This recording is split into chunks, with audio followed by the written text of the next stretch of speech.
Hey guys, I'm going to show you how to make a bow out of scrap pieces of ribbon. If you're like me, you end up with these partial rolls of ribbon and some of them are pretty small and you don't know what to do with them. So I have 4 different ones here that complement each other. I would suggest that you use at least 3. If they're all small, I would use much more than that. The bigger the bow, the prettier it's going to be. So I'm just going to start off.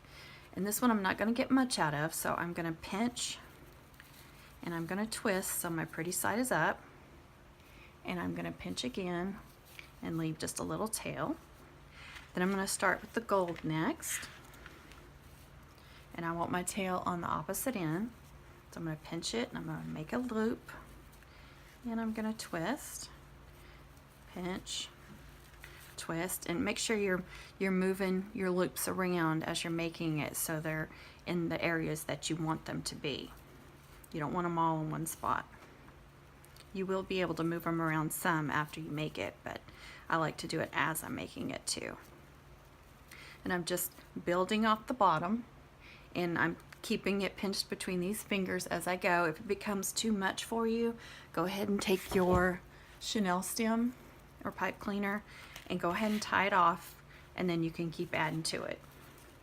I used to have to do that. I don't have to do it anymore. It's just however skilled you are at it and more practice, you'll be able to get better at it.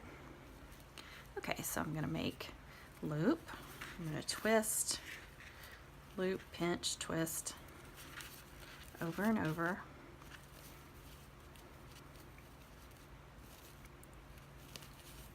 Twist and pinch.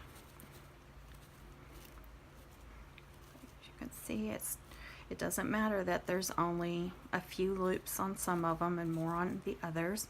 It's turning out very pretty.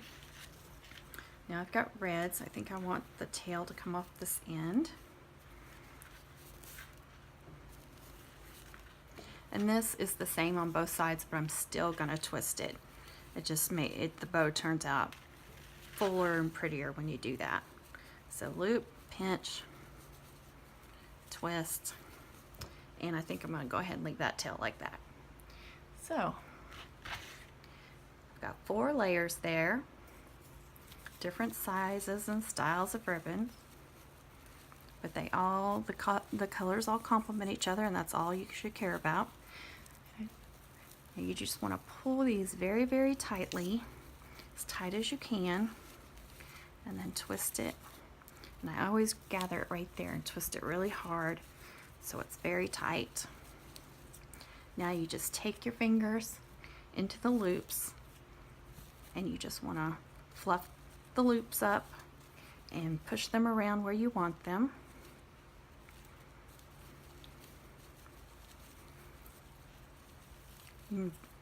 If you store your bows or just you have them out and they start getting smashed or falling, this is a good way to fluff them back up. Just take your fingers in those loops and push them out, and they will fluff back up and look all pretty again. And I do need to trim off some of these ends again. I also like to, on wired ribbons, take them, fold them under, give them a pinch, because they fray after a while at the ends, so it just keeps them looking pretty. Plus those wires will stick out sometimes, so it hides those wires. Makes it look so much better. And if you want to store your bows in a container or something with the rest of your Christmas stuff, I do that. What I would suggest is find your middle and just push them down. You can even flatten them out. Store it like that, and it comes out and it's all flat and you're like, oh, what did I say this? Just take it like I said, fluff it out again, and you'll be able to make it all pretty again. So you'll be able to keep these bows for quite a while. Don't throw them away, just reuse them. Throw them on a package, on a gift, whatever you want to do with them.